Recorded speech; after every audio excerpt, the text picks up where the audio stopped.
Woakes channel சார்பா எல்லாருக்கும் வணக்கம். இது எங்கள் வோக்ஸ் சேனலோட ஃபர்ஸ்ட் மூவி ரிவ்யூ. இன்றைக்கி நம்ம பார்க்க போகிற movie review Enthiran 2.0, that is robo 2.0.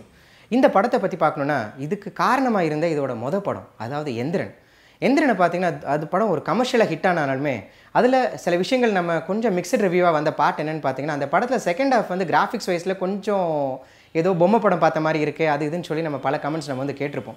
2010 வந்த படம் அது. அதோட கண்டினியூவேஷன் தான் இன்றைக்கி 2018 நவம்பர் மாதம் வெளிவந்திருக்கிற ரோபோ 2.0. இயக்குனர் சங்கர் இயக்கத்தில் இந்த படம் வெளிவந்திருக்கு. நம்ம தமிழ் சினிமாவோட ஒரு அங்க அடையாளம்னே நான் சொல்ல முடியும். காரணம் என்னென்னு கேட்டிங்கன்னா, எவ்வளவோ படங்கள் கிராஃபிக் விஷயத்தில் பல படங்கள் ஹாலிவுட் தான் நம்ம மனசுக்கு வர்றது, அதை தாண்டி சில படங்கள் இருக்குது. லைக் கொரியன் ஃபிலிம்ஸ், இந்த மாதிரி சில மற்ற நாடு படங்களுமே இப்போ கிராஃபிக்ஸ் வந்து வெல்வர்ஸ்டாக ரொம்ப யூஸ் பண்ணிட்டு வர்றாங்க. அந்த ஒரு பட்டியலில் கண்டிப்பாக இந்த படமும் அந்த லிஸ்ட்டில் இது கண்டிப்பாக சேருது. அது மட்டும் இல்லாமல் வெளிநாடுகள், அதாவது ஹாலிவுட் அல்லாமல் மற்ற திரை சம்மந்தப்பட்ட துறைகளிலிருந்து வெளிவந்திருக்கிற படத்தில் இந்த படத்தோட பட்ஜெட் வந்து it has reach the top 10 ரேங்கிங்கில் இந்த படம் வந்திருக்கு. ஸோ அப்படி பார்க்கும்போது அவ்வளோ செலவு பண்ணி எடுத்த இந்த தமிழ் படம் ஆடியன்ஸை சாட்டிஸ்ஃபை பண்ணியிருக்கா இல்லையாங்கிறத நீங்கள் கேட்டிங்கன்னா கண்டிப்பாக இந்த படம் சாட்டிஸ்ஃபை பண்ணியிருக்குன்னு தான் சொல்ல முடியும். அதனால் காரணத்தை நான் உங்களுக்கு சொல்கிறேன். அதாவது ஒரு படத்தில் வந்து ரொம்ப செலவு அதிகமாக பண்ணுறாங்கன்னா கண்டிப்பாக ஏதாவது ஒரு இடத்துல ஒரு கோட்டை விட்டாங்களோன்னு சொல்லி எப்போவுமே நம்ம படம் பார்க்குற நமக்கு வந்து தெரியும். ஆனால் இந்த படத்தில் இயக்குனர் சங்கர் அந்த இடத்துலையுமே வந்து ரொம்ப கிறிஸ்பாக ஹேண்டில் பண்ணியிருக்காரு. என்னென்னு கேட்டிங்கன்னா, ஒரு விஷயம் டைரக்டர் சங்கர் இந்த படத்தில் சொல்ல வந்த விஷயத்தை ரொம்ப ஷார்ட்டாக உங்களுக்குலாம் சொல்லணும்னா, ஒரு 50s கிட்ஸ், அதான் இப்போலாம் நீங்கள் மெம்மியில் ரெகுலராக பார்க்குறது உண்டு. ஐ மீன் 2000 kids, 90s kids, 80s kids அந்த மாதிரிலாம் நீங்கள் பார்ப்பீங்க.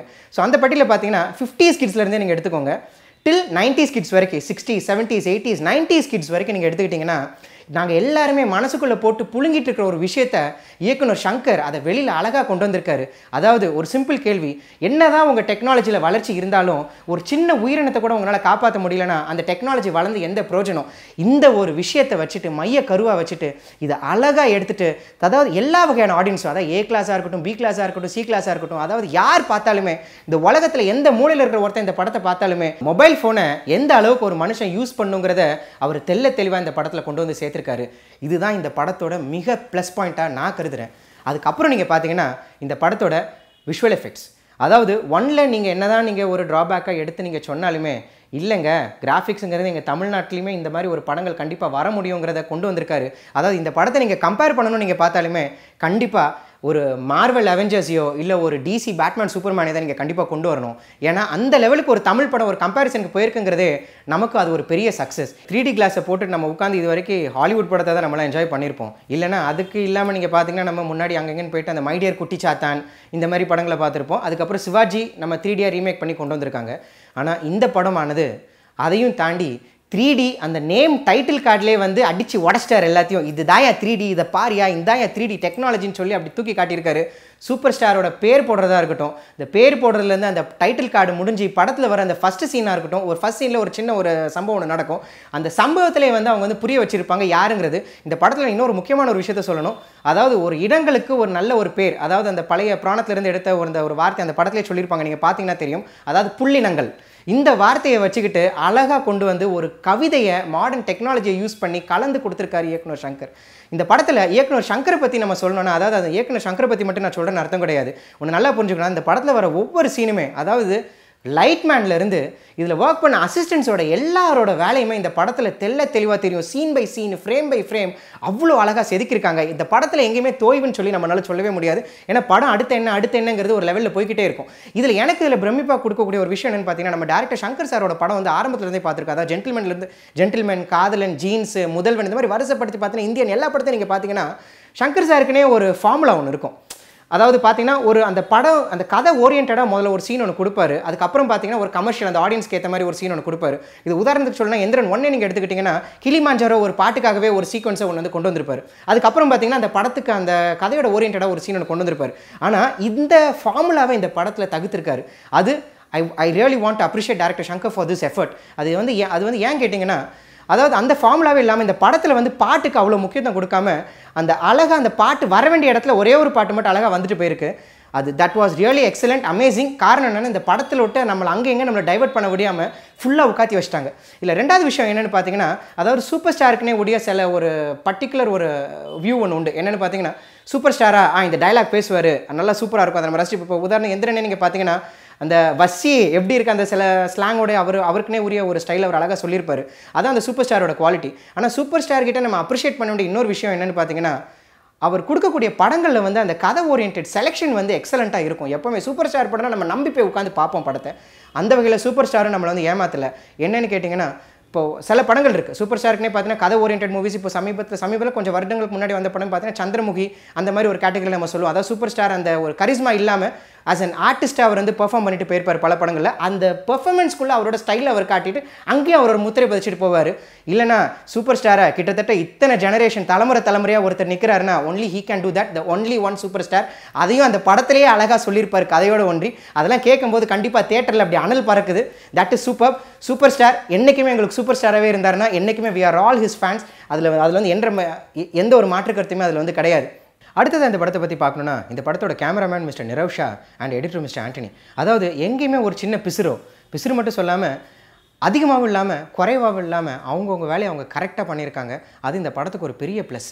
அடுத்தபடி நீங்கள் பார்க்கணுன்னா மிஸ்டர் அக்ஷய்குமார் கண்டிப்பாக சொல்லி ஆகணும். The first thing a big applause to him for accepting for this role. Because இந்த படத்தில் அவர் பண்ணது வந்து இந்த படத்தில் ஒரு பெரிய பலம். ஏன்னா அவர் ஒரு he's a huge star in north India.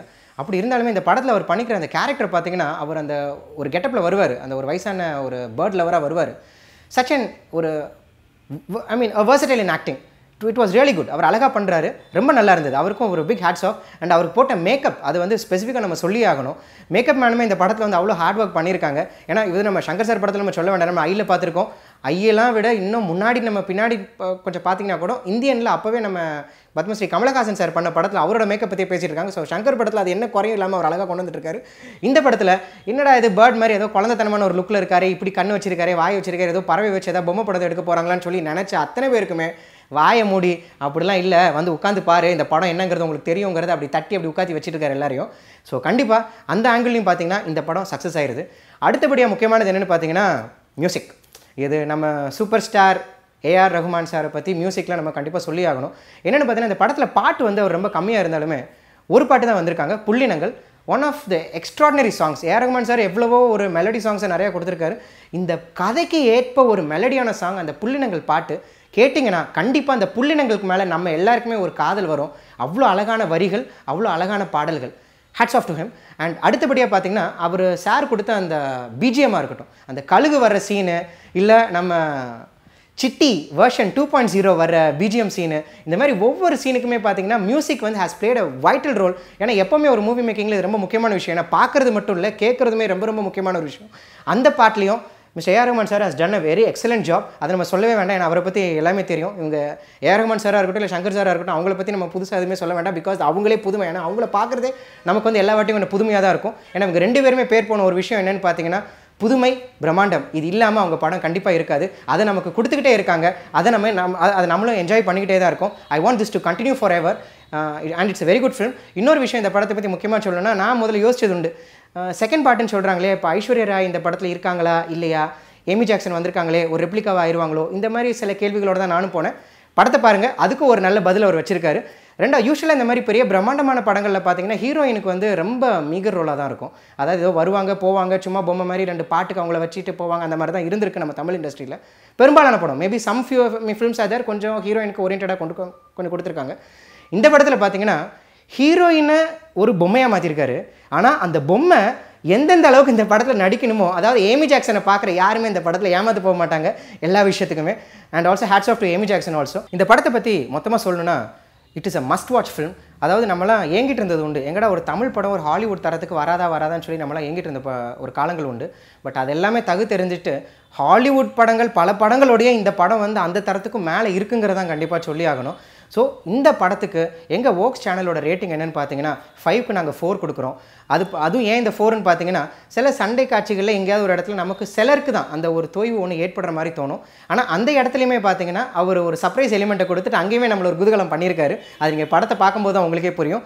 Apart from that இந்த படத்தில் நெகட்டிவ் ரிவ்யூன்னு சொல்கிறதுக்கு எதுவுமே கிடையாது. It is a wonderful film. இந்த படத்துக்கு கூட்டமாக குடும்பத்தோட நீங்கள் தாராளமாக போய் பார்க்கலாம். இது அவ்வளோ ஒரு நல்ல படம். Please don't miss it.